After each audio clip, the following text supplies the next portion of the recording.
Bonjour, vous écoutez Lifestyle, le podcast qui vous parle Office, Cloud et Manette.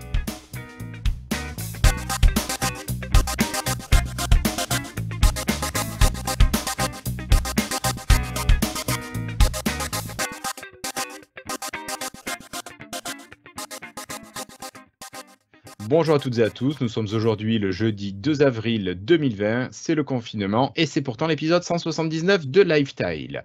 Alors, en cette période où vous restez à la maison, peut-être contraint, vous pouvez nous retrouver sur différents médias, vous pouvez nous retrouver en audio en suivant le flux RSS à l'adresse http://podcast sans s à la fin, .lifestyle.fr. Ça, c'est pour retrouver tout le flux RSS. Vous pouvez aussi nous retrouver en vidéo sur la chaîne YouTube. L'adresse est toute simple, youtube.lifestyle.fr. Et enfin, l'audio, le site tout simplement. Vous pouvez nous retrouver sur le site, retrouver tous les dossiers, toutes les informations sur le site lifestyle.fr. Et si vous vous ennuyez vraiment, vous pouvez même venir discuter avec nous par écrit. Il y a toute l'équipe qui est là pour assurer l'animation du Slack. Donc vous envoyez un email à contact@lifestyle.fr et on vous fait passer une invitation pour entrer dans le Slack. Vous verrez, c'est assez rapide. Voilà, je crois que j'ai assez parlé. Je vais pouvoir accueillir mes deux camarades qui sont là ce soir. Il y a d'abord Cassim qui a retrouvé une webcam, mais c'est pas encore la bonne. Salut Cassim. Alors, salut. Alors, attends, parce qu'en plus, du coup, je suis obligé de gérer. Parce que oui, j'ai une caméra sur un PC qui est là, bonjour. Et en même temps, il faut que je parle au micro qui est sur l'autre PC et il faut que je gère le micro. Bref, c'est compliqué tout ça. Ouais, non, mais ça va le faire, il n'y a pas de souci. Ça va, Cassim? Ça va. Bon. Et à côté de toi, on a Florian qui est là avec du nouveau matériel. Salut Florian. Salut, ça va? Ça va. Donc Florian, tu nous présentes ton nouveau Microsoft Headset, donc le premier casque de Microsoft. Oui, d'ailleurs, oui, il y en avait plein en super promo sur Amazon il y a 3 Non, il n'y en jours. avait pas beaucoup. Et comme Amazon, on sait bien qu'à ce moment, ils livrent que les trucs essentiels, apparemment, ils ont considéré que c'était essentiel parce qu'ils me l'ont livré en 24 heures quand même. Donc je pense que c'est essentiel. Je ne sais pas ce que vous en pensez, vous, mais. C'est évidemment essentiel, Florian. Donc, tu nous feras un petit retour sur l'utilisation de ce casque qui est pas mal avec ses molettes sur les côtés. Oui, je l'ai branché pour la première fois il y a 5 minutes. Donc, oui, non, mais ce sera l'occasion de faire un test ce soir. Allez, moi, je vous propose, sans transition, d'enchaîner et de passer directement au dossier de l'émission.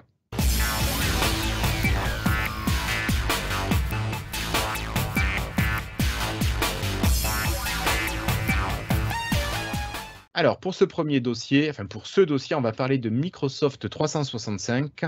Cassim, si je ne dis pas de bêtises, Microsoft a fait une conférence, c'était quand? Lundi soir, si je ne me trompe pas? C'est ça. Lundi soir. Alors, une conférence à huis clos, c'était sur Internet et c'était que auprès de certains journalistes. Il n'y avait pas une diffusion en live, quoi, on va dire. Mais du coup, ils ont présenté Microsoft 365, dont on avait déjà parlé dans l'émission. À l'époque, c'était des rumeurs. Donc là, ça y est, il est officiel. C'est en 2 mots une transformation une évolution de Office 365 qui va plus loin et qui, du coup, embrasse d'autres aspects de Microsoft. Donc c'est pour ça que ça passe de Office à Microsoft tout entier, parce que ça va vraiment essayer de gérer finalement toute la vie numérique de votre famille, au-delà de la simple bureautique. Ok. Donc en fait, en train de me dire que c'est un petit truc, ça me faisait penser à Terminator, là. Comment s'appelait cette entreprise là qui avait fabriqué le Terminator là Ah là, mince, j'ai le mot. Voilà, donc qui gérait tout.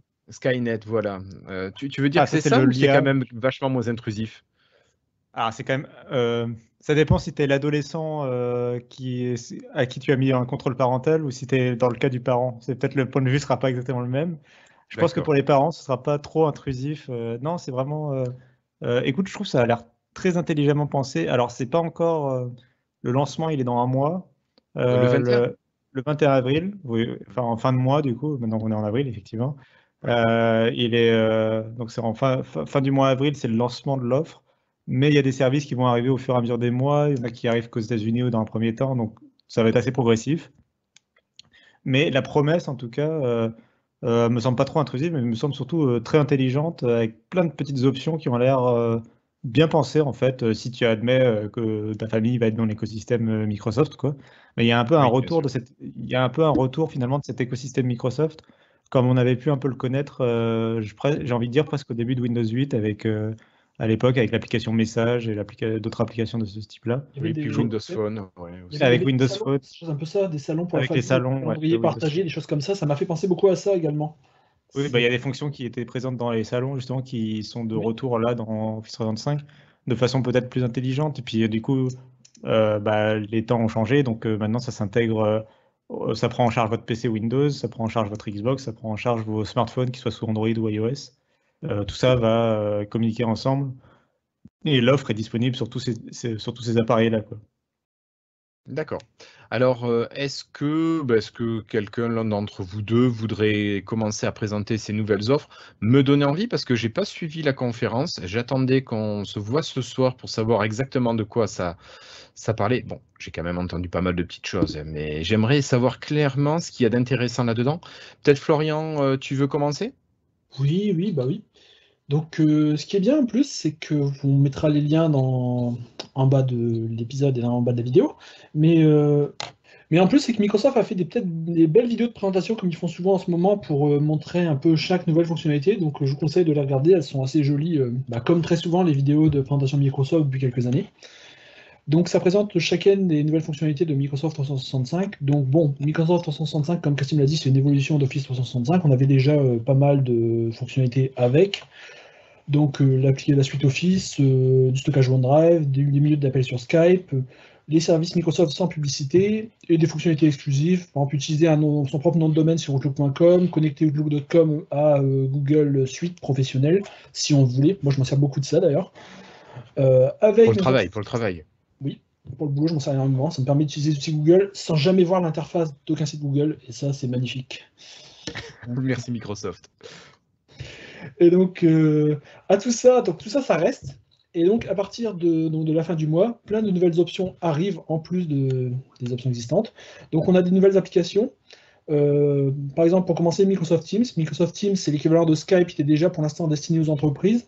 Celui-ci va être disponible pour les particuliers, pour tout le monde sur Microsoft 365. Donc, Eh il oui. permettra aux abonnés de communiquer en chat, vidéo, audio avec leurs contacts, organiser des événements ensemble avec sa famille, ses amis.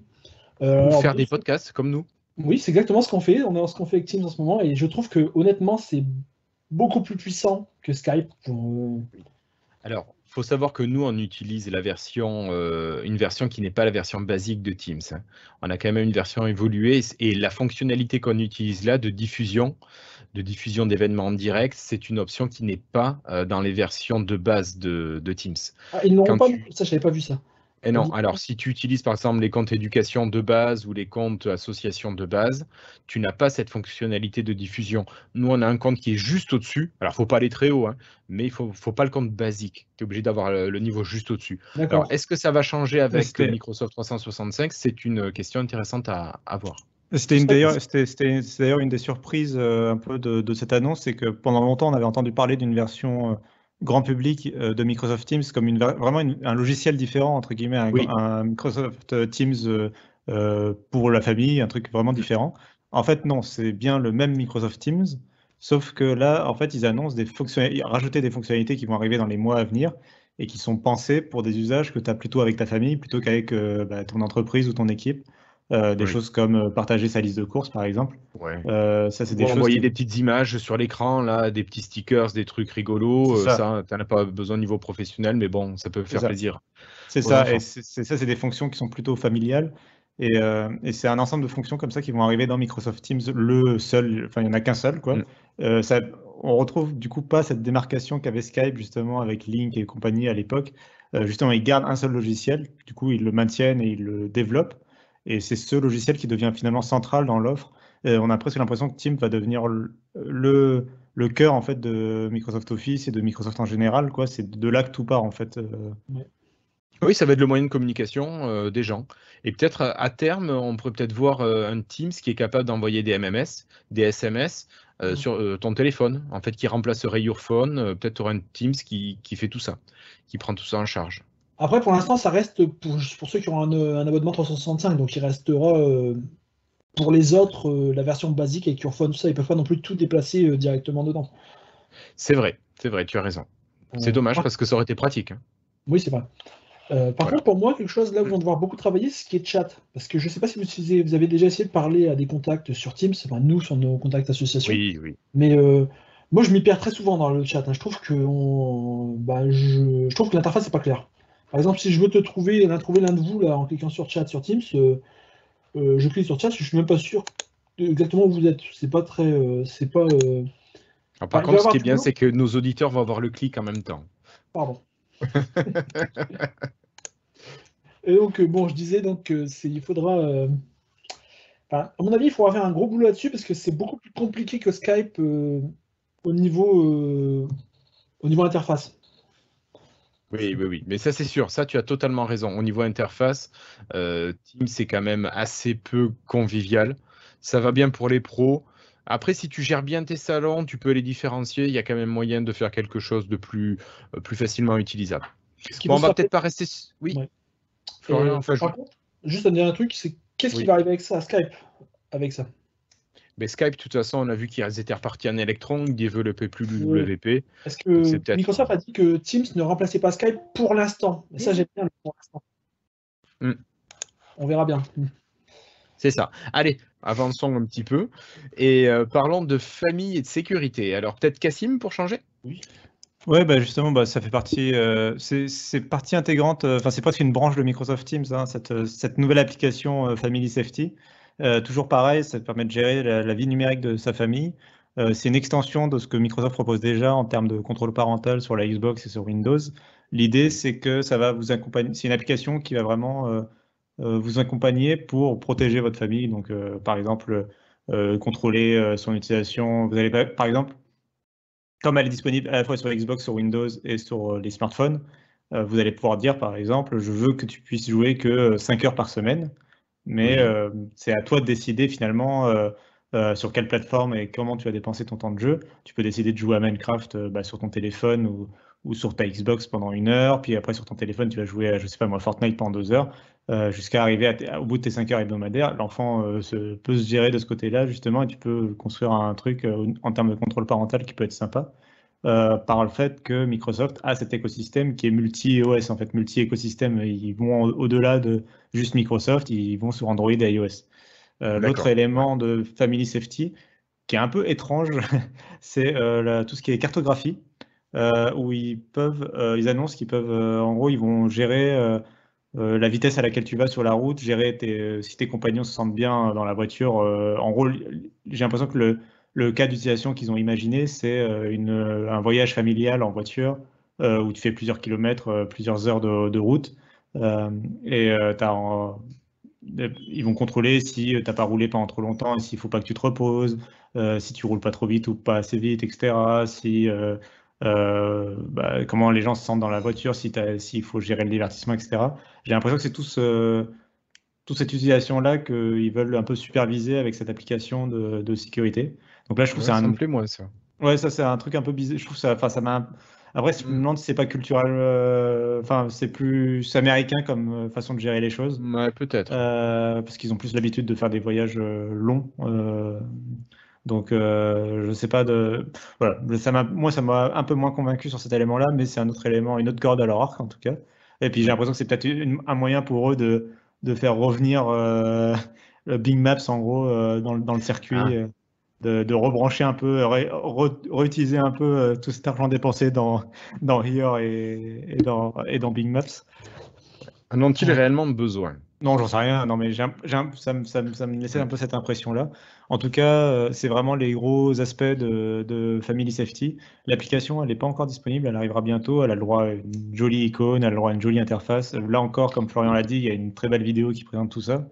Mais ça, c'est un autre volet ouais, de Microsoft 35, mais c'est loin d'être le seul. Donc, je vous mettrai les vidéos dans la vidéo de Lifestyle que vous pourrez voir sur la chaîne YouTube.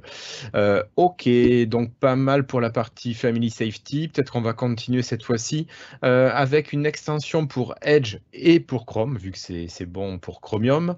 Cette fois-ci, c'est le Microsoft Editor. Donc, j'ai cru comprendre, Florian, que toi, tu l'utilisais déjà, cette fonctionnalité, ce Oui, petit moi add-on. j'ai envie de dire que ça fait même quelques mois. Il est apparu sur un de mes Chrome en décembre sur mon PC fixe, je sais pas trop pourquoi. Donc bon, voilà. Ouais, mais toi, tu as des Windows aussi qui sont en version Canary. Ouais, T'as sûrement. même pas les versions face. Canary Alpha, il a le compte de Satya. Je sais pas comment j'ai eu ça, mais bon. Et donc je l'ai eu En quelques compte semaines, puis secondaire. après il a disparu, et il est revenu là, enfin il est enfin revenu hier après l'annonce officielle. Mais donc c'est une nouvelle extension pour Edge et pour Chrome, qui est déjà disponible pour tout le monde, là je crois d'ailleurs, il suffit de se connecter avec son compte Office 365 dessus et ça fonctionne. D'accord. Et elle s'appelle, tu peux nous redire son petit nom, s'il te plaît? Microsoft, il y a deux extensions, il y a Microsoft Editor ou Microsoft Office. Microsoft Editor c'est l'éditeur seul, et Microsoft Office c'est l'éditeur avec aussi la liste de derniers documents Office ouverts qui fait une sorte de petit hub. Il y a deux choix. D'accord. Il y en a l'un ou l'autre. Alors, moi, Office, je l'ai depuis longtemps déjà. Oui. Dans ce cas-là, il va y avoir un éditeur qui s'ajoute tout en bas. Si tu cliques. D'accord. Et sinon, il y a éditeur. Ah oui, mais je suis pas connecté avec mon compte professionnel, c'est pour ça. Ah, c'est Peut-être. Peut-être. Enfin, Je vais bref. me connecter. Donc, ces deux extensions sont déjà disponibles à la fois pour Edge et pour Chrome. C'est l'équivalent de Grammarly pour Microsoft. Je ne sais pas si vous connaissiez ce service. C'est aussi. Ça... Oui. Pardon. C'est aussi l'équivalent de Antidote ou, j'ai oublié, Langage Tool, qui sont deux autres extensions assez connues. Grammarly, il est moins connu, j'ai l'impression qu'il est moins connu en France, qui est surtout utilisé dans le monde anglophone. Nous, en tout cas, au boulot, on utilise plutôt Antidote, qui est un logiciel beaucoup plus lourd, qui se branche aussi dans ton navigateur, mais il est beaucoup plus lourd. Là, c'est une extension, ce que propose Microsoft, c'est une extension beaucoup plus simple, mais effectivement, c'est un concurrent de Grammarly au sens général. Et donc, l'idée de base, c'est que ça va suivre automatiquement ce qu'on est en train de taper dans un champ de texte dans le navigateur, et ça va proposer en direct des corrections de grammaire, d'orthographe, des meilleurs tournures de phrases, des choses comme ça. Et ça fonctionne de la même façon que le correcteur Office. Si vous avez l'habitude de Word, on ne sera pas dépaysé. Ça va souligner le texte que vous êtes en train d'écrire en bleu ou en rouge, exactement de la même façon. Et lorsqu'on passe la souris dessus, ça nous propose dans un petit pop-up des corrections. Et donc on clique dessus pour les appliquer automatiquement. D'accord. C'est super facile, c'est super bien fait. Moi, là, je m'en sers déjà depuis hier non-stop. Donc, chaque texte que j'écris sur un forum, sur un tweet, je passe le truc. Le seul petit point négatif pour moi, c'est que vu que je switch toujours de l'anglais et du français, je suis toujours obligé d'aller changer à la main la langue dans les options. Donc, ça, c'est pas. J'aimerais bien pouvoir choisir de multilangue, mais bon, on verra quand ça sortira officiellement. Peut-être que Microsoft fera évoluer ça. Oui. Microsoft a dit qu'ils avaient développé ça parce que beaucoup de monde chez eux voulait utiliser Grammarly, mais qu'ils n'avaient pas le droit pour des raisons de sécurité. Parce qu'évidemment, si ça doit regarder tout ce que l'utilisateur est en train de taper, il faut être sûr que les données ne vont pas être utilisées à mauvais escient. Et donc, Microsoft a développé sa propre solution, donc qui sera disponible pour les entreprises et qui normalement répond vraiment à toutes les normes de sécurité. Respect de la vie privée, RGPD et compagnie. Ok. Ça marche, merci beaucoup Florian. Juste pour finir là-dessus, on a vu également que c'est apparu dans Word. Oui. Alors c'est le petit rédacteur, c'est ça? Oui, le petit rédacteur est juste apparu dans Word, donc c'est la même chose. C'est plus évolué que le rédacteur. Maintenant, il nous dit pour notre document le niveau de clarité, si c'est concis, si les respect de la ponctuation, vocabulaire, formalité du langage, bref. Ça évalue vraiment beaucoup de choses. C'est quand même c'est pas mal. Voilà. Donc, ceux qui regardaient à l'écran, normalement, vous voyez, si je ne me suis pas trompé, non, parce que j'ai fait une bêtise, évidemment. Vous auriez dû voir. Oui. Notamment, ça offre des suggestions pour proposer un texte qui est... On en reparlera après, il y a une autre extension d'un autre logiciel qui propose ça aussi, d'être plus inclusif. Il cite l'exemple en anglais d'une personne qui a écrit policeman, donc qui est littéralement homme de police en anglais, et Word lui suggère police officer à la place, donc officier de police, qui est plus neutre en fait comme terme. Ah oui. Et plus inclusif en fait du coup. C'est comme un peu blacklist et whitelist aussi. C'est en tout cas il peut pointer comme ça des habitudes de langage qui pourraient être améliorées sans t'agresser non plus, mais juste dire ça c'est transparent. Enfin, si tu remplaces ce mot-là par ce mot-là, ça change pas le sens de ta phrase, et pourtant elle est plus neutre, elle est plus inclusive. Donc je trouve que c'est des bonnes idées tant que ça reste de la suggestion et que tu restes le maître de ton texte. Ça me semble pas choquant. Après, il y a aussi effectivement il peut y avoir des suggestions genre type tu utilises trop souvent tel mot ou tel vocabulaire et le faire varier plus souvent, quoi. Alors est-ce un texte, du coup? Ouais, j'avais tapé un petit texte, mais tu vois, ça ne fonctionne pas tellement. Alors, est-ce que c'est parce que je n'utilise quasiment jamais le correcteur, Ou est-ce que c'est parce que mon texte est beaucoup trop court et complètement artificiel et qu'il n'arrive pas à reconnaître d'incohérence ou de répétition, ce genre de choses? Bah, je pense que c'est trop court, hein, parce que là, tu peux laisser sur le document qu'on est en train de notre live. Non, ah non. Ah non, il veut garder. Mais non. si tu cliques sur rédacteur, ça fait quoi là donc du coup? Alors, si je clique sur rédacteur, voilà ce que ça fait. Voilà. Effectivement, ça ne fait rien. Alors, attends, je vais prendre ce paragraphe. On va Quel vous beau faire le zéro. test en direct. À l'audio, ça passe pas forcément très bien, mais en Non, gros, ben Guillaume voilà, est en train alors de là, taper 2 paragraphes et Là, j'ai copié-collé un bout de texte qu'on ouais, a ok. utilisé pour ce soir. Clique Et sur rédacteur et ok. 2 il me suggestions. propose uniquement Grammarly à corriger. Forcément, il ne connaît pas le nom. Je pourrais l'ajouter. C'est un des petits défauts que j'avais, enfin, et du coup, c'est bien qu'il puisse le permettre de l'ajouter, mais un des petits bémols que j'avais noté dans l'éditeur sur Edge, c'est le fait il te fait des suggestions, mais il t'explique pas pourquoi il fait telle ou telle suggestion, il t'indique pas quelle était la nature de l'erreur. Or, moi, il y a des extensions comme Langage Tool qui t'expliquent, par exemple, quand tu fais une erreur avec un et accent ou un ER, il t'explique, Oui, faites attention à pas le participe passé ou confondre. infinitif. Voilà. Faites attention à pas le confondre, utilisez-le plutôt dans tel cas ou tel cas. Enfin, un petit paragraphe qui t'explique un peu le sujet de ton erreur, plutôt que juste dire remplace-le par ça, parce que des fois, le correcteur ne sait pas, surtout avec des langues comme le français qui sont un peu complexes. Le correcteur peut se tromper des fois et te faire des suggestions, avoir mal compris une association, merde, aide-moi. Oui, enfin bref, il se trompe, quoi. Oui, voilà, il se plante, quoi. Ouais. Tiens, okay. je l'ai fait sur notre doc de préparation de M-Story. Là, au moins, c'est pas celui de dernier épisode. Je vais partager ça. Celui qu'on a fait il y a la semaine dernière. Là. Et donc, tu vois, il propose 80 choses, 80 trucs. Orthographe 47, grammaire 26. D'accord. On va essayer grammaire. Bref. En tout cas, non, mais du coup, voilà, je pense qu'on a fait le tour de la présentation sur l'éditeur. Ce qui est intéressant à retenir, c'est qu'en fait, Microsoft 365, en plus des nouvelles applications dont on a mentionné, il rajoute des choses vraiment à tous les logiciels Microsoft. Il rajoute des fonctions un petit peu comme celle-ci. On peut mentionner aussi peut-être l'outil dans PowerPoint, j'ai oublié son nom, le coach. Oui. Ouais. Qui est disponible qu'en anglais pour l'instant, mais qui va arriver en français aussi. Et c'est vraiment dans le même sens. C'est pour ça que la présentation durera 2 secondes, parce que c'est le même sens que l'éditeur de Word. Là, l'idée, c'est que tu vas pouvoir faire une présentation PowerPoint et simuler, en fait, faire la présentation devant ton PC, comme tu la ferais devant un public, et il va te dire, par exemple, moi, il va me dire, tu fais beaucoup trop de E, tu utilises trop de fois les mêmes mots, tu devrais pas lire un peu moins tes diapositives. Sois un peu plus inclusif, par exemple, si quand tu commences ta phrase par bonjour les gars, peut-être qu'il faut dire bonjour les gens plutôt. D'accord. Ouais. Changer un peu ta manière de parler. Voilà, il va te faire des suggestions. Sur le papier, ça a l'air quand même très puissant parce que c'est de l'intelligence artificielle qui tourne derrière. Enfin, c'est quand même un logiciel qui analyse ta façon de parler et qui est capable de te donner des conseils. Des bons conseils sur ta façon de présenter un PowerPoint, quoi. Donc c'est quand même, puissant comme outil. Pardon. Vous imaginez que tout ça a commencé avec Clippy quand même? Oui, on a fait du chemin depuis Clippy quand même. Et en tout cas, du coup, ça c'était pour PowerPoint et on va peut-être finir sur Excel. Tout à fait. On va finir sur Excel avec une nouveauté qui est intéressante. En fait, c'est un retour tout simplement de Microsoft Money, Cassim. Ouais, c'est un tout vieux logiciel de Microsoft. Alors moi, je n'ai jamais utilisé. Je ne sais pas si vous l'aviez déjà utilisé. Ouais, je l'ai utilisé au début des années 2000, j'avoue. Donc pour ceux qui ne connaissent pas, Microsoft Money, c'était un logiciel de gestion de tes finances, de tes comptes en banque, etc., de ce que tu fais dans le mois, ton budget. Aussi.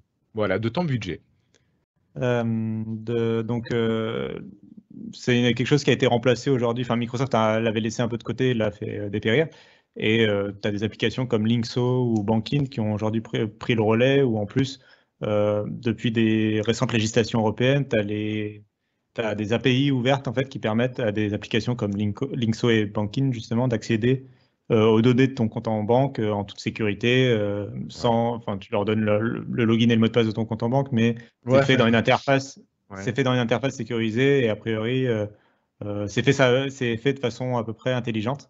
Et ça permet d'avoir, si tu as plusieurs comptes en banque, de tous les réunir dans plusieurs banques différentes, ça permet de les réunir tous au même endroit. Et ça permet de bien gérer ton budget et surtout de catégoriser automatiquement tout ce qui est dépenses et de dire bon bah tu as dépensé tant dans les, je sais pas moi, dans l'alimentaire, tant en commande Microsoft, Xbox, j'en sais rien. Bref, voilà, vraiment gérer ton budget. Tu as aussi Ouais, des bah. applications natives de banque qui sont capables de faire ça. Moi, je sais, la banque où je suis propose une application qui fait tout à fait ce genre de truc. Donc, j'ai pas besoin pourtant. Je pense que, tu vois, l'outil de Microsoft va m'intéresser pour anticiper les choses. Mais je te Alors, rends la main. bah, du coup, donc Microsoft, ce qu'ils ont tout simplement annoncé, bah, c'est une intégration dans Excel de ce qui était à la fois autrefois monnaie. Donc, ils font appel à une startup pour ça qui va faire c'est elle qui va gérer la connexion, donc qui s'appelle Plaid. Et c'est un sacré nom en France. un sacré nom bien douillet. Donc cette startup, elle va faire le lien en fait entre justement les banques. Elle a déjà l'habitude d'utiliser ces API-là. En fait, c'est un peu une sorte de Linkso, mais mis à disposition des entreprises comme Microsoft pour qu'elles puissent l'intégrer dans leur application. Et donc Excel, en fait, tu vas pouvoir en gros rentrer tes comptes en banque et avoir tout ton budget sous les yeux, faire des graphiques et compagnie avec toute la puissance que Excel peut avoir en termes de calcul. Et après, l'idée, alors je ne sais pas si tu avais l'air d'avoir été particulièrement séduit par une fonctionnalité, mais l'idée va vraiment de pouvoir être, de à la fois pouvoir gérer ton budget du mois dernier et en même temps pouvoir faire des prévisions et gérer, avoir tout sous les yeux en fait. Alors après, je ne sais pas si toi, tu avais en tête un truc particulier. Non, mais c'est ça, parce que tu as de toute façon t'as des dépenses qui sont incompressibles, tout ce qui est loyer ou remboursement d'emprunt, l'eau, l'électricité, l'Internet, le téléphone. Ça, c'est les trucs, t'as pas besoin à la rigueur d'y penser. Au moins, tu sais que l'application, elle va te calculer, elle va dire, voilà, tu auras tant de marge de manœuvre. Si tu enlèves l'alimentaire, on voit que tu as à peu près tant de manière régulière, tu tournes entre temps et temps. Donc, tu as une fourchette. Ça te laisse un petit peu plus de Une meilleure facilité, je pense, visibilité. pour anticiper. Ouais, ouais. Ça te facilite l'anticipation de ton budget. Et après, par contre, ce qui va être intéressant, c'est de savoir si on peut le partager à plusieurs. Parce que il n'y a pas que toi qui gères le budget, tu es plusieurs dans la famille, en tout cas en couple. Donc c'est bien que il faut que ce soit partageable au moins à deux. Ça, je Ah, pense que c'est hyper, hyper important. dans la mesure où c'est intégré à Excel, j'ose espérer qu'effectivement ce sera partageable, justement en utilisant l'architecture de partage comme tu peux partager un tableur Excel aujourd'hui, tu vois. Un OneDrive, ouais. Alors, avec OneDrive, demain tu pourras partager ton budget. J'imagine que ça fonctionnera comme ça, J'espère. j'espère. Mais ça, on verra quand ce sera implémenté, parce que ça aussi, ça fait partie des trucs, c'est comme PowerPoint, ça fait partie des trucs qui seront disponibles d'abord aux États-Unis progressivement, et après en Europe. Alors, par contre, moi, je suis allé zioter du côté de Plaid, du coup, justement, en voyant que, Oui. que c'était la startup qui avait été choisie par Microsoft.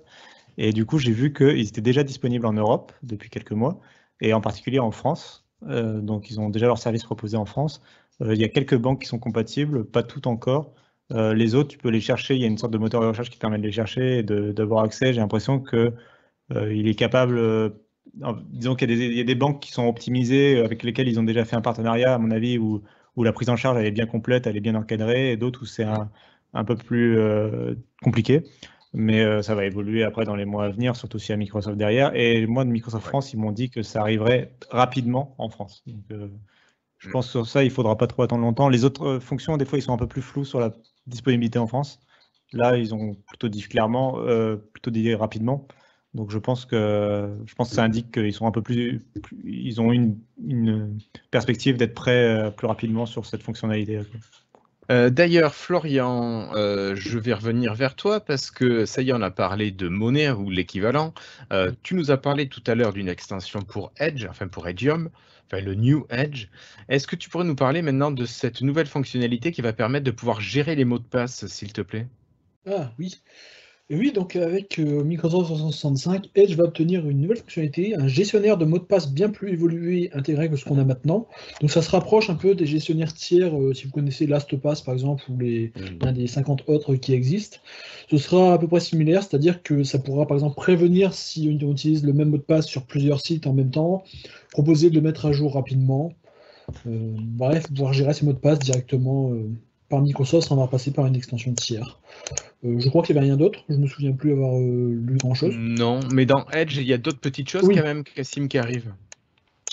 Oui, tu as une navigation, ces fameux onglets verticaux. Alors ça, j'ai hâte de voir ce que vous allez en penser quand même. C'est une toute nouvelle interface donc, qu'ils ont présentée. Alors ça, pour le coup, on sort... Enfin, ils ont profité de Microsoft 365 pour le présenter, mais on sent que c'est quelque chose qui va arriver juste dans la nouvelle version de Edge. Ils en ont profité pour faire une sorte de petit update sur Edge. Donc, ils ont annoncé l'arrivée d'une option, parce que ça restera un paramètre à activer, qui permettra d'avoir ces onglets non plus en haut de l'écran comme sur Chrome, mais sur la gauche de l'écran, un peu ce qui rappelle, il me semble, c'est Opera qui fonctionnait comme ça pendant un moment. C'est pas Firefox qui avait ça? Firefox peut-être aussi, oui, effectivement, avait ça avec une option, ou l'a eu à un moment. En tout cas, c'était pas totalement nouveau, mais là, c'est une nouvelle façon de le faire. Et ce sera présenté de façon officielle, en tout cas, et peut-être moins bordélique que sur d'autres navigateurs. Et l'idée, je pense, c'est quand même intéressant en particulier sur les navigateurs, sur les PC avec des écrans assez larges. Ça permet d'avoir une liste verticale en fait de tous ces onglets et donc d'avoir le nom complet des onglets plutôt que juste au bout d'un moment d'avoir juste trois lettres quand tu as vraiment une vingtaine d'onglets ouverts sur ton PC et que tu commences vraiment à plus voir à quoi correspond quel onglet. Là vraiment la liste verticale, tu peux scroller dedans, ça a l'air beaucoup plus fluide, on le voit sélectionner dans la vidéo, on le voit sélectionner plusieurs onglets à la fois, vraiment les réorganiser comme les déplacer, ouais. Donc ça a l'air assez fluide. Donc, puis j'ai l'impression que ça permet aussi à Microsoft Edge de peut-être gagner en personnalité parce que aujourd'hui, tu fais la différence entre Edge et Chrome par des petits détails d'interface, mais globalement, les deux navigateurs se ressemblent beaucoup vu qu'ils sont basés sur la même base. Sur Chromium, ouais. Mais là, ça permet peut-être à Edge de gagner un peu en personnalité, un peu en indépendance sur ça. D'accord. Et donc sur Edge, on a quand même encore quelques fonctionnalités qui arrivent avec le scrolling et le nouveau copier-coller. Cassim? Oui, le scrolling, j'ai vu ça. Alors, je crois que c'est déjà disponible sur les versions peut-être Canary et développeurs, je crois, quelque chose comme ça. C'est pas encore, il me semble, sur la version stable. Et ça, tout simplement, c'est un nouveau système de scrolling plus fluide que Microsoft a développé et qui, alors là, pour le coup, ne sera pas propre à Edge puisqu'ils l'ont publié dans le code source de Chromium. Donc, a priori, Chrome devrait en hériter aussi de ces améliorations. D'accord, mais ça c'est quand même plutôt une bonne chose. Et maintenant, Cassim, je crois qu'on va passer, enfin Cassim et Florian, je crois qu'on va passer au tarif, parce qu'une fois qu'on a tous ces super services, il va falloir mettre la main au portefeuille. Alors, c'est pas non plus des trucs... Non, c'est quand même pas énorme. Ça reprend grosso modo ce qui se faisait déjà pour Office 365. Il n'y a pas vraiment de grosses nouveautés. Donc la première version pour les particuliers, c'est Microsoft 365 personnel. Là, vous allez avoir, si je ne dis pas de bêtises, Cassim, c'est une licence. Et par mois, vous payez 6,99 €, donc 7 € par mois. Et si vous payez à l'année, ça revient à 70 €, quelque chose comme ça. Donc vous gagnez 2 mois, grosso modo, si vous payez pour une année en un seul coup. Ouais. Et là, vous avez droit à peu près à tout. Vous avez Word, Excel, Publisher, Access, PowerPoint. Vous avez des outils en ligne. Vous avez le Tera de stockage OneDrive. Vous avez les minutes Skype. Ça, on l'a un petit peu partout. Après, on a la version famille à 5 ou 6 membres. Non, c'est pas 6 membres, Cassim? Alors, tu le partages avec 5 personnes, donc en tout, ça fait 6, effectivement. D'accord. C'est comme ça qu'il l'explique. Et juste pour revenir sur ce que tu disais sur l'utilisation solo, c'est pas vraiment une licence, c'est un utilisateur. C'est-à-dire que du coup, tu peux avoir plusieurs machines et autant de licences que de machines. Simplement, il y a utilisateur simultané. Voilà, c'est ça. C'est ton compte à chaque fois et c'est toi qui l'utilises. Ouais. Donc, je vous parlais de l'offre avec les 6 utilisateurs instantanés. Cassim, tu me reprends, merci, qui est à 10 € par mois ou 100 € par an. Donc ça, c'est pas mal quand vous avez une famille, par exemple, je sais pas, moi, les grands-parents veulent acheter ça pour eux et l'offre aux petits-enfants, c'est pratique aussi. Et vous avez ensuite les versions professionnelles, mais là, Cassim, on ne va pas rentrer dans le détail. Je pense que si vous êtes pro, vous avez l'habitude d'aller regarder les logiciels dont vous avez besoin. Mais ça fait qu'on a quand même pas mal de services en plus par rapport à Office 365, finalement, pour pas plus cher. On garde les mêmes prix, mais on rajoute des services. En fait, c'est le même prix. Et sur le prix de 99 € par an, j'ai envie de dire que quand on arrive à attendre le bon moment, il est même plutôt à 50 € par an cet abonnement, puisque Amazon fait très régulièrement quand même des promos Oui. sur des codes d'abonnement qui sont parfaitement officiels, vendus par Amazon. Je ne parle pas d'un marché gris ou un truc un peu chelou. Donc, c'est des codes parfaitement officiels. Et oui, ils font régulièrement une promotion où tu peux l'avoir pour 50 € par an, sachant que les codes sont en plus cumulables. Donc, tu peux t'abonner pour plusieurs années si tu veux le voir, voir à long terme. Et non, tu as raison, oui, c'est exactement. Je faisais semblant en disant, oh là là, ça va coûter très cher parce qu'il y a plein de choses dedans. Mais en fait, non, ça coûte le même prix que Office 365. Donc Microsoft n'a pas changé un prix qui est gagnant parce que j'ai l'impression qu'ils arrivent quand même à plutôt bien le vendre cet abonnement. Mm. Et là, ils gagnent encore plus en force avec Microsoft 365. Donc, comme on le disait en introduction, moi je trouve ça très convaincant et j'ai vraiment l'impression que si tu joues, alors c'est un parti pris, mais si tu joues le jeu entre guillemets et que ta famille utilise vraiment tout ce qui est Teams et compagnie, avec les fonctions de partage de liste de courses et compagnie, bah, ça peut être vraiment puissant pour gérer la vie numérique de ta famille. Ouais. Ben, je suis totalement d'accord avec toi, Cassim. Et puis, moi, je trouve que l'offre à 100 € par an est quand même si tu la payes 100 €, Oui, si vraiment tu as 6 utilisateurs qui utilisent le même compte, avec quand même à chaque fois 1 Tera de stockage par personne. ouais, c'est ça. T'as pas beaucoup de solutions pour avoir un Tera de stockage à pas trop cher, hein. Parce que tu prends Dropbox, déjà rien que Dropbox, tu dois payer plus de 100 € je crois, par an pour avoir un Tera de stockage. Donc bon. Allez, donc on est tous positifs par rapport aux annonces de Microsoft, par rapport à ce Microsoft 365, et on va en profiter pour quitter ça et passer au premier sujet des news. Allez, c'est parti.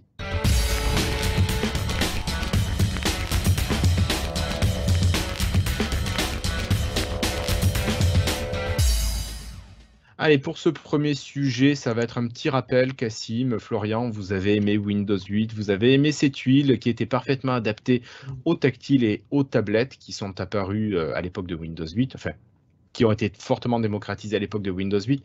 Eh bien, Microsoft avait retravaillé sur un mode tactile dans une version de Windows 10 pour les insiders qui n'avaient pas donné suite à une utilisation dans les versions standards de Windows 10. Et là, il semblerait que Microsoft retravaille, Florian, sur des versions insider avec un mode tactile plus avancé. Alors, c'est pas non plus révolutionnaire, on va pas retrouver les grandes tuiles qu'on avait sur Windows 8, mais on a des icônes en bas dans la barre des tâches qui vont être plus espacées. Grosso modo, c'est un petit peu le système qu'on a dans Office. Quand vous activez le mode tactile, vous avez les icônes qui deviennent un peu plus grosses et qui sont surtout beaucoup plus espacées. Donc, vous avez la possibilité avec votre doigt d'aller hop toucher l'icône que vous voulez sans être embêté. Voilà. Après, il y a d'autres petites améliorations, notamment au niveau des paramétrages. Vous aurez un menu de paramétrage qui va vous permettre de choisir beaucoup plus finement ce que vous voulez comme organisation. Est-ce que j'oublie quelque chose, Cassim ? Non, je pense que tu as assez bien fait le tour. C'est quelque chose de toute façon qui avait déjà été en test il y a quelques mois, du coup effectivement qui revient là pour enfin être implémenté définitivement a priori d'après Microsoft. Donc, et c'est plutôt c'est bien de revoir Microsoft travailler sur la meilleure intégration parce que c'est crucial pour la Surface Pro d'après moi de proposer ce genre d'options pour les tablettes PC en fait. Ouais. Alors, Florian, tu nous avais reprécisé les différentes builds qui avaient bénéficié de cette version tactile. J'avais Pardon, surtout ajouté qu'il n'avait pas retiré parce que c'était pas fini, c'est juste que c'est comme ça qu'il fonctionne actuellement le programme Insider maintenant. Si une fonctionnalité n'est pas finie pour une version, il la retire et il la remet pour la version suivante. Maintenant, c'est du développement continu. Donc il ne retire oui. pas vraiment. C'était Oui, normal. elle n'est En pas fait. supprimée, elle est mise de côté. Voilà, quand ils veulent finaliser une version, de temps en temps, ils sortent une branche, ils suppriment tout ce qui n'est pas fini et ils finalisent celle-là, et ensuite ça revient quand on passe à la version suivante. Ouais. Oui, mais du coup, fatalement, pour les insiders, la fonction avait disparu pendant quelques mois. Quoi. Oui, mais je veux dire, ils ne Concrètement, vont pas voilà. annuler. Enfin, ce que je veux Mais dire, ça oui, arrivera souvent. bien sûr. Ça arrivera régulièrement. À chaque fois qu'ils finaliseront, ils sortiront des choses, ils en remettront. C'est bien tu as raison, c'est bien de le préciser. De le repréciser. Allez, on va continuer quand même. C'était pas une news qui allait révolutionner l'actualité Microsoft.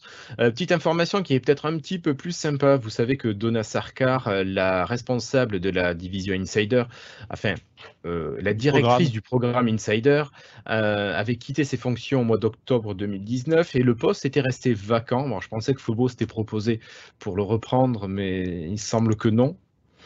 Non, Flobo, non. Il n'a pas été retenu. Il Non, n'a pas non, été retenu, d'accord. malheureusement. Non, je pense qu'il cherchait une dame et on a vu, comment il s'appelle, Panos Panay annoncer la nouvelle responsable de la division Insider, qui est Madame, alors je vais regarder mes notes, Amanda Langowski, qui est nommée donc nouvelle directrice en charge du programme Insider. Alors cette dame, et moi je la connaissais pas du tout, je n'en avais jamais Ouais, entendu pareil. parler, mais elle est quand même chez Microsoft depuis plus de 20 ans et elle a été responsable de plusieurs bêtas de Windows, donc c'est quand même quelqu'un qui connaît les testeurs et les tests. Donc, je pense qu'on peut lui faire confiance pour faire vivre peut-être cette branche. Après, est-ce qu'elle va avoir le talent de Gable qu'on avait eu ou, je sais pas, le côté attractif de Donna Sarkar? Je ne sais pas, à voir dans le temps ce que ça va pouvoir donner. J'ai Voilà, l'impression je que sais pas c'est si vous ça avez devient des... assez low-key comme position. Je trouve que Gabe, il en avait fait quelque chose de très gros, mais que ça diminue au fil du temps. Maintenant, ça devient un peu. Enfin, je sais pas ce que vous en pensez, mais c'est. Alors, Même Donna, elle s'est éloignée doucement au fil des années, hein. C'est devenu un Bah, petit. elle en a fait de moins en moins au fur et à mesure du temps. Et après, c'est le programme Insider aussi qui est devenu plus, Plus pépère. plus basique, hein. je sais pas dans quelle mesure c'est le fait que, en fait, est-ce que c'est, du coup, c'est un peu la question que pose Guillaume, et c'est ça qui va être intéressant, c'est on va voir si c'est, est-ce que c'était parce que c'était la responsabilité du directeur de donner un sens à ce programme, et c'était parce que Donna Sarkar voulait en faire autre chose que elle a, euh, que le programme nous a semblé perdre en importance, ou est-ce que c'est juste parce que, par exemple, Gable était au début de Windows 10 et c'était le moment où il fallait faire le plus de boulot, donc forcément, c'était le moment où le programme était le plus important. En plus, Microsoft revenait d'un Windows 8 qui n'avait pas marché, donc il misait énormément sur ce programme Insider pour réussir. Donc là, on va voir avec cette nouvelle directrice si justement elle peut redonner un souffle, si elle peut redonner sa propre volonté en fait sur le programme. Nous, on a été peut-être moins séduits par ce qu'elle avait fait de Nassarkar, mais elle avait donné une autre orientation au programme Insider et elle avait fait beaucoup. On la voyait beaucoup voyager dans beaucoup de pays pour faire vraiment de la promotion, d'un esprit La communautaire communication, ouais. ouais, mais d'un esprit communautaire, vraiment une sorte Oui. de famille Windows plus vraiment élargie, un peu, enfin le côté communautaire autour de Windows 10, plus que Gable qui était plus technique et plus sur le côté vraiment bêta et t'as l'impression et retour technique, etc. Ouais, mais il y avait Donc aussi un côté événementiel avec Gable, j'avais l'impression quand même. Il avait une manière euh, de, de faire enfin, de communiquer dans les médias quand même. Il avait, ben voilà, je trouve que, enfin, est-ce que c'était le début aussi de Windows 10? Mais je trouve que, voilà, ça se voyait, ça s'entendait quand c'était lui. bah là, Un du coup, petit peu moins avec Donna. on verra du coup si c'est une question de direction ou une question de budget alloué par Microsoft, par exemple. Bien sûr, bien sûr. Voilà. Bon, ben moi je vous propose de laisser la division Insider chez Microsoft et de passer plus à des petites informations d'actualité, de cloud et de manette. Alors pour commencer, Cassim, je crois qu'on a pu entendre que les serveurs de Microsoft avaient été fortement sollicités, en tout cas les serveurs cloud de chez Azure, avec les confinements dans de nombreux pays. Est-ce qu'on a des données un petit peu là-dessus et surtout qu'est-ce qui s'est passé? Bah ouais, il y a Microsoft qui a un peu communiqué dessus parce qu'il y a globalement tous les vendeurs de services cloud ont vu une augmentation de leur trafic et même tout ce qui est services type Netflix et compagnie ont vu une augmentation. Il y a Steam et compagnie qui ont vu une augmentation du nombre d'utilisateurs. Pour revenir De sur la Microsoft, chance. pour revenir sur Microsoft, ils ont déclaré, alors ils sont un peu pris les pieds dans leurs chiffres. Au début, ils ont dit que le cloud avait fait un boost de 775% avant de repréciser qu'en fait, c'était pas exactement ça. C'était eux, ils ont observé une hausse des appels en gros et des réunions sur Microsoft Teams de 775% et pas partout. En Italie, sur le mois de mars, c'est-à-dire le pays qui a été le plus longtemps confiné sur le mois de mars.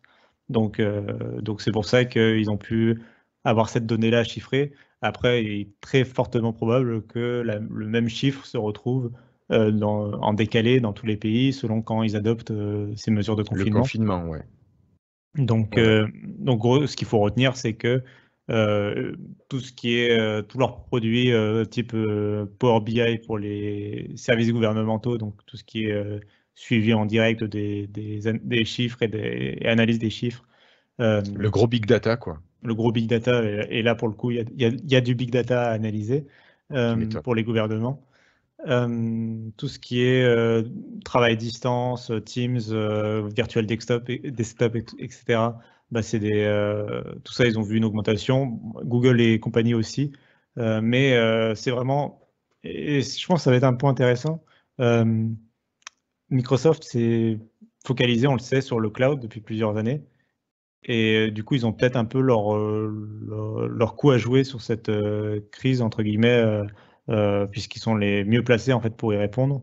Là où, par exemple, un Apple qui fait l'essentiel de son argent sur la vente d'appareils, bah, en ce moment, est un peu paralysé, puisque bah, les gens achètent plutôt des choses plus essentielles comme de la bouffe plutôt que des iPhones, en gros. C'est ça. Donc, Ils ont puis raison. même si les gens achètent des iPhones, en fait, même Apple ne peut pas les vendre puisque les boutiques sont fermées, les expéditions, c'est compliqué, etc. Donc, bref, quelqu'un qui est dépendant du hardware comme Apple, c'est compliqué. Quelqu'un qui dépend de la publicité comme Google, ça peut être aussi compliqué parce que qui dit moins de ventes, on vient de le voir avec Apple, dit aussi moins d'annonceurs, moins de publicité. Donc, ça peut être aussi plus compliqué de la part de Google, même si c'est pas exactement. Enfin, eux, ils sont pas entièrement dépendant directement de la publicité, ils ont leur inventaire de pub qui tourne. C'est peut-être plutôt les sites qui dépendent de la pub de Google qui vont avoir des difficultés. Mais surtout, Microsoft, eux, ils ont des revenus diversifiés et ils travaillent, ils tirent plein d'argent du cloud, donc ils peuvent vraiment tirer leur épingle du jeu pendant ce moment-là. Tellement tirer leur épingle du jeu que le cloud, des fois, il a un peu du mal à suivre. Mais ça sature. Ça peut saturer, et donc dans ce cas-là, il faut annoncer, ils ont été obligés d'annoncer des mesures pour un peu soigner, pour réduire sortir leur tuyau, ouais. ouais, pour réduire la donnée sur leur cloud, quoi. Et donc ils ont annoncé deux choses. La première, c'est pour Microsoft Teams, on n'en a pas arrêté d'en parler dans cette émission. Ils vont légèrement diminuer la définition d'affichage. Peut-être c'est pour ça que mon image n'est pas forcément ouf là ce soir. C'est peut-être que tu as oublié de nettoyer ta webcam. Frotte un petit coup. Hop, Voilà. hop, hop. Ah, c'est mieux déjà. Bref, ils vont diminuer la définition de l'image. Ils vont, alors ça c'est intéressant, ils vont aussi diminuer la fréquence à laquelle le logiciel vérifie si tu es encore en train de parler, la présence, tu sais, si tu es en ligne, en absence, etc. Il va moins faire de ping régulièrement, ça va permettre d'alléger aussi la charge. L'autre chose, donc ça c'est pour Teams, l'autre chose c'est pour Xbox qui est aussi énormément, il y a eu des pannes en ce moment de Xbox, du Xbox Live. Ils galèrent, enfin tous les services en ligne ont du mal, il y a des pannes régulièrement, on sent que ça demande. Donc Xbox, ce qu'ils ont fait, c'est qu'ils ont bloqué la modification de l'avatar en ligne, donc le GamerPix.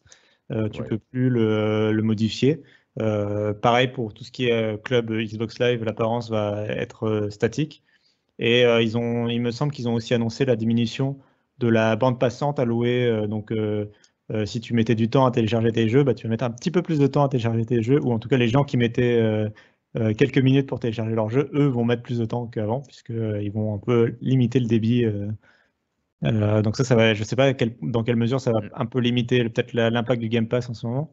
Mais, alors, moi, j'avais entendu voilà. un truc aussi, Cassim, par rapport au téléchargement des jeux, notamment tout ce qui était mis à jour, que les éditeurs, on leur demandait de mettre à jour sur des heures creuses, finalement.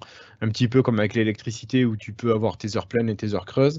Là, ils demandaient aux éditeurs de mettre à disposition les mises à jour en heures creuses pour que ça télécharge pendant ces heures creuses, et que finalement, pendant la journée où les gens ont besoin de débit, ben, finalement, il n'y a plus toutes ces mises à jour qui passent, donc il y a plus de débit. Exactement. C'est exactement ce qu'ils ont demandé aux éditeurs. Et on verra si c'est plus ou moins suivi. Là, il y a Call of Duty sur PlayStation qui a eu une mise à jour de 160 gigas à télécharger. Combien 160 gigas. Donc, il y a des éditeurs qui suivent plus ou moins les recommandations des gouvernements, quoi, on va dire. Donc, on verra.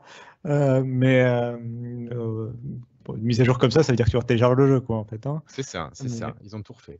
Mais bref, donc on verra comment ça sera suivi. Mais oui, ils vont essayer d'être un peu plus intelligents sur leur façon de procéder pour que tout le monde ne télécharge pas tout le temps les mises à jour au même moment.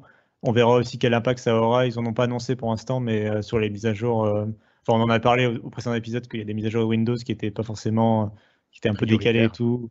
Ouais. On va voir aussi si par exemple la prochaine grosse mise à jour majeure de Windows qui est censée arriver, est-ce qu'il y aura un autre impact là-dessus? Ce serait intelligent peut-être de ralentir le déploiement ou carrément de le repousser selon la charge qu'ils voient sur leur réseau. Ça, c'est à eux de décider. Bien sûr. Mais oui, du coup, il y a un impact direct sur Xbox et sur Teams là, de la charge du cloud chez Microsoft. Ok. Bon, merci Cassim. Donc on voit quand même que Microsoft arrive à résister pas mal à la surcharge actuelle, même s'il y a des petits couacs de temps en temps, ils arrivent quand même à assurer.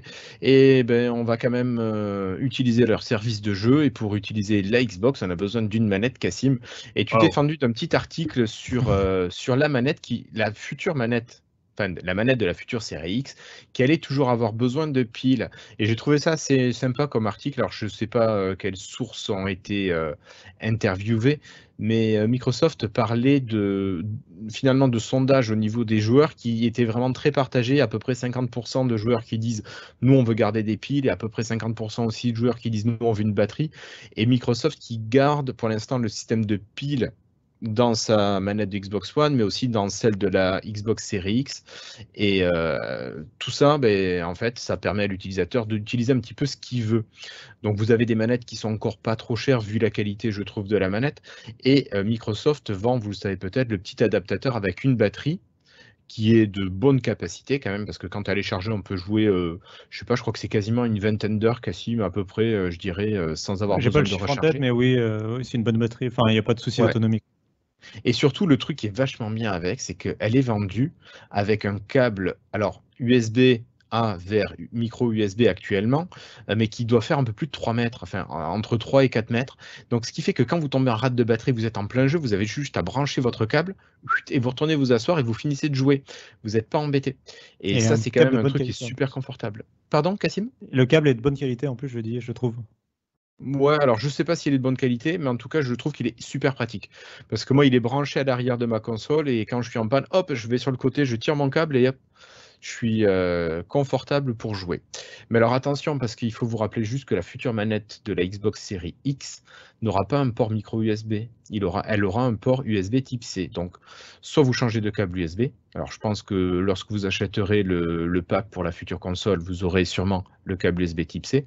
Sinon, vous achetez tout simplement un petit adaptateur qui vous passe du câble micro USB à l'USB type C. Ça coûte 3 fois rien et ça peut suffire. Après, peut-être qu'on perdra un tout petit peu en latence. Ça, c'est possible. Mais c'est peut-être pas encore trop méchant. Oui, parce que ce qu'ils ont annoncé, c'est que du coup, la batterie de la manette de la Xbox One est compatible avec la manette, Oui. la manette de la nouvelle Xbox. C'est la même batterie. Enfin, tu peux mettre la même batterie, c'est le même cache. Le design étant quasiment similaire, même s'il a été un peu affiné, etc. En fait, c'est la même zone pour la recharge, la batterie et compagnie. Effectivement, le seul point important, c'est la différence entre le micro USB et l'USB type C. Donc le câble, il faudra faire un petit peu attention.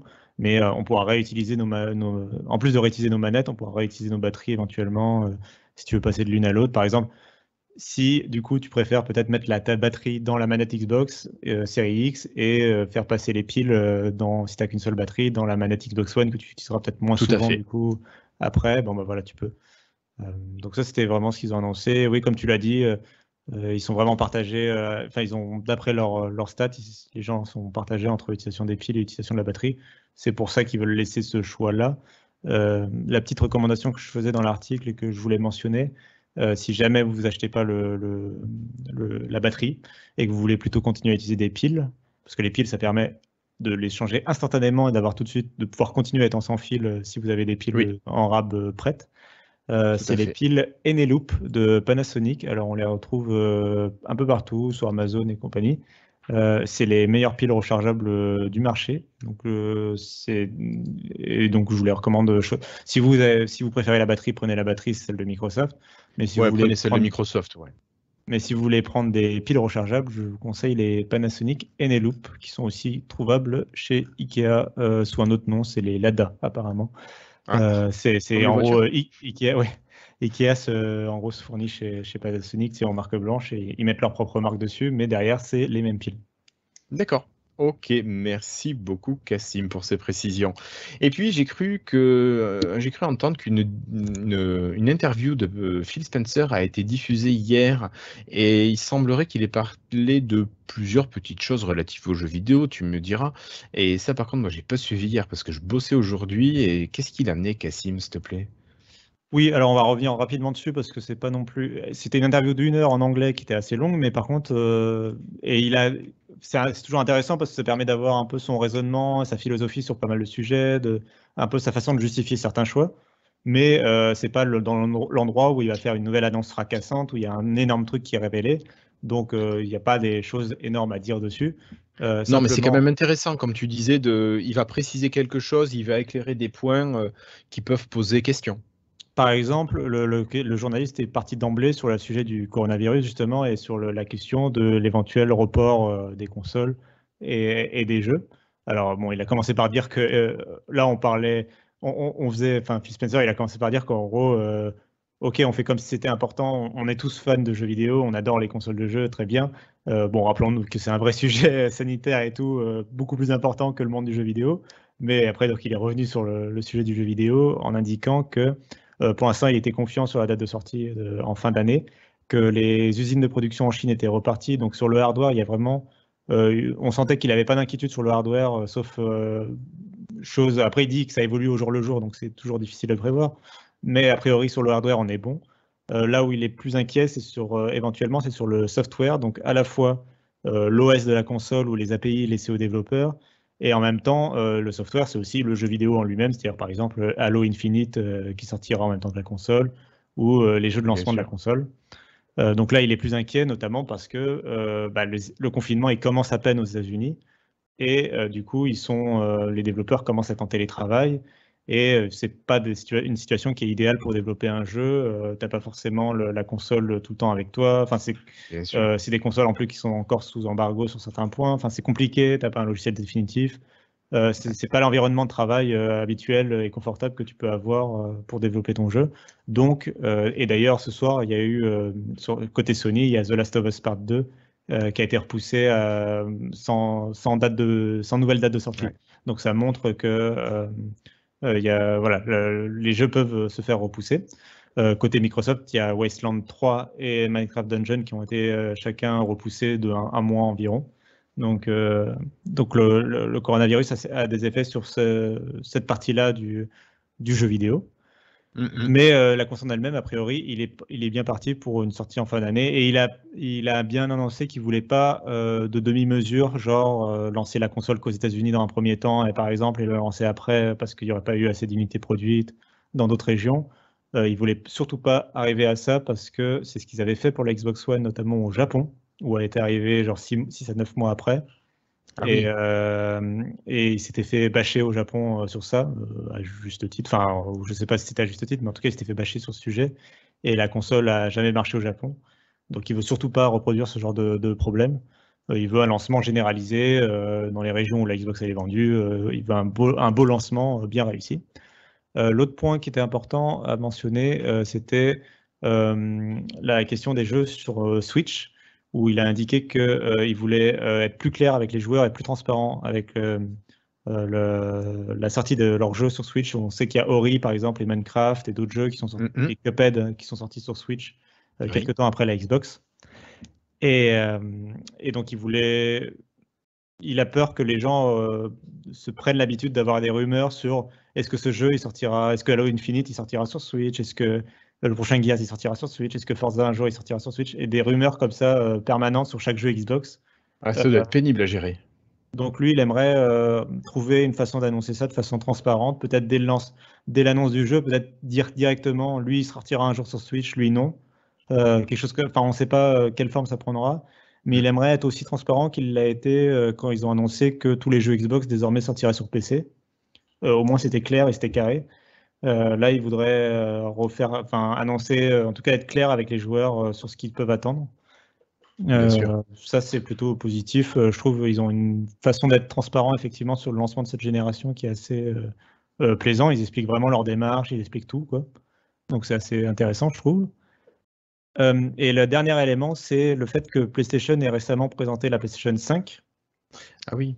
Et du coup, on lui a demandé un peu son avis sur ce lancement et ce qu'il en avait pensé. Et il a indiqué en fait qu'il était. Alors déjà que ça avait l'air très intéressant à PlayStation 5, ils avaient fait du bon boulot et qu'il partageait. lui-même sait à quel point c'est compliqué de lancer et de préparer une génération de consoles, donc il se sent solidaire en gros de Sony qui fait de la même chose pour la PlayStation de son côté. Ouais. Mais lui, il s'est senti vraiment confiant et rassuré quelque part de ce que Sony. En gros, Sony a présenté un truc qui, de toute façon, voilà, lui, il est tranquille il se sent reposé et tranquille sur ce que PlayStation a présenté. On comprend qu'il se sent un peu en supériorité, En confiance, ouais. en confiance. Et il pose la question du prix du coût de la console.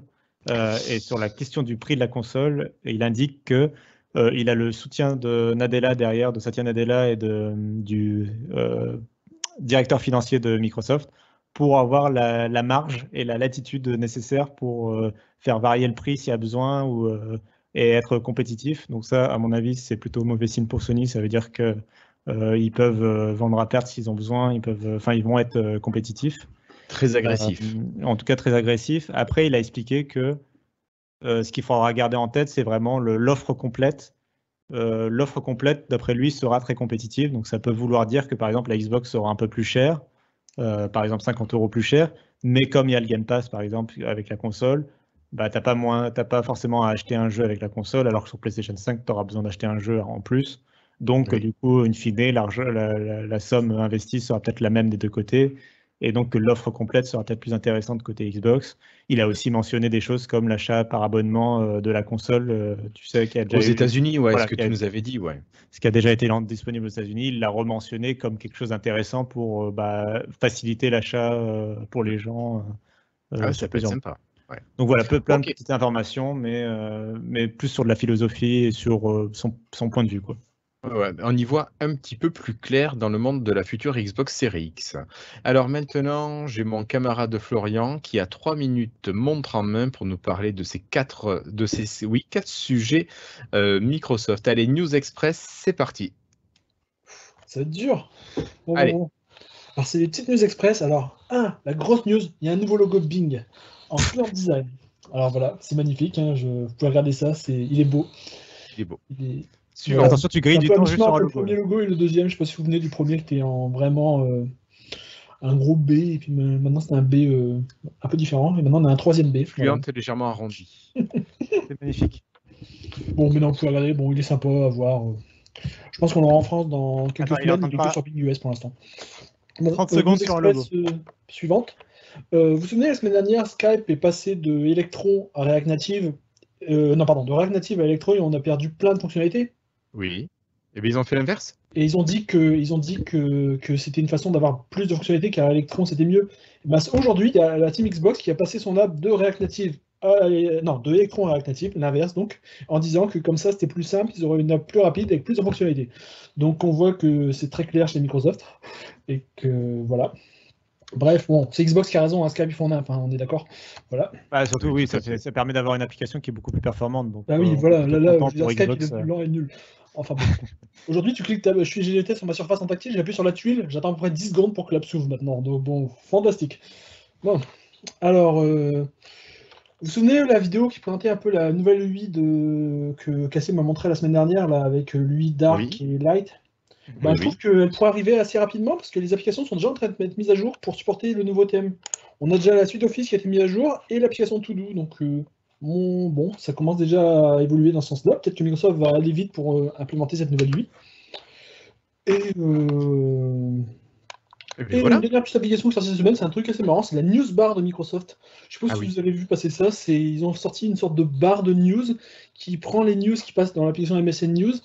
On accroche la barre sur son bureau et les news défilent dans la barre. Alors, ça me fait très penser à C'est ce qu'on voit dans le bas de ton deuxième écran derrière toi. Oui, c'est ce qu'on voit derrière, là, ça passe là. Et les barres de news, les news Bing sont en train de passer. Donc, un peu comme les chaînes de télé d'information. Ouais, c'est ça. Alors bon, c'est clairement pas pour un PC portable, c'est pour quelqu'un qui, moi je trouve qu'il y a plusieurs écrans et qu'il y a pas mal de place. De place. Par exemple, je peux la placer à droite, là, et là ça devient des petites tuiles. Tuiles, voilà. Bon, je trouve ça marrant. Après, bon, le problème, c'est qu'en ce moment, c'est peut-être pas le meilleur moment pour voir ça, parce que tu vois autant de morts, tant de morts, machin chouette, c'est la fin du monde. Bref, c'est peut-être pas les barres de news en ce moment, c'est peut-être pas la meilleure chose à avoir, mais bon, le concept est sympa. Après, comme je dis, s'il n'y avait pas deux écrans, je pense que je le mettrais pas, parce que sinon, Ok. Mais bon, après bon, ça peut être marrant. Ah bon. D'accord. Ça marche. Merci Florian. On arrive au bout des 3 minutes. Hop, ton temps est écoulé. Merci beaucoup. Allez, Cassim, merci beaucoup d'avoir été là ce soir. On a pu faire un épisode finalement qui était plus riche que je ne le pensais. Merci également à toi Florian avec toutes ces news que tu as réussi à nous présenter en moins de 3 minutes, 2 minutes 55. Je vous remercie toutes et tous de nous avoir suivis, de nous avoir écoutés ou regardés en audio ou en vidéo. Je vous donne rendez-vous normalement la semaine prochaine pour l'épisode 179 ou 180, je ne sais plus où en année. Je suis perdu. Allez, c'est pas grave, pour le prochain épisode, tout simplement. En attendant, portez-vous bien, prenez soin de vous et écoutez-nous. Allez, salut. Ciao tout le monde. Ciao. Salut.